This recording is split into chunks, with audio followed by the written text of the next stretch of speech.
সবচেয়ে বড় উৎসব এবং শিরকের সবচেয়ে বড় আয়োজন আল্লাহর জমিনে। এটা যখনই হতে যায় তার আগে এবং এটা চলাকালীন সময়ে মিডিয়াতে এক শ্রেণীর লোকেরা এই স্লোগানটা খুব বেশি বেশি আওড়াতে থাকেন, ধর্ম যার যার, উৎসব সবার। বড় আশ্চর্য লাগে, বিষয়টা যখন ধর্মীয় তাহলে এটার ব্যাখ্যা দিবে তো ধর্মীয় ব্যক্তিবর্গরা, কিন্তু ধর্মীয় বিষয়ে ব্যাখ্যা দিতে আসছেন রাজনীতিকরা, ধর্মীয় বিষয়ে ব্যাখ্যা দিতে আসছেন বুদ্ধিজীবীরা, যাদের ধর্ম সম্পর্কে কোনো ধারণাই নাই। এটা হলো সবচেয়ে বড় আশ্চর্যের বিষয়।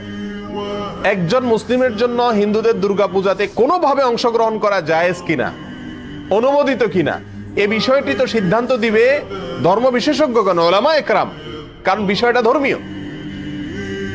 অতএব এটা হলো একটা আশ্চর্যের বিষয়।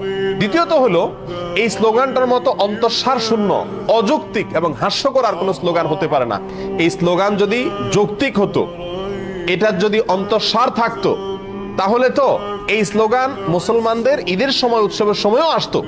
বলা হতো, হিন্দুদেরকে আহ্বান করা হতো, তোমরাও আসো, দোনো ঈদে অংশগ্রহণ করো। অথচ তখন এটা করা হয় না। তাহলে বোঝা গেল উদ্দেশ্যমূলকভাবে শুধু মুসলমানদের ঈমান ধ্বংস করার জন্য এই ষড়যন্ত্রমূলক স্লোগানটি বাজারে চাউর করে রাখা হয়েছে এবং এর পিছনে কিছু ষড়যন্ত্রকারী তথাকথিত বুদ্ধিজীবী এবং রাজনীতিকরা কাজ করছেন।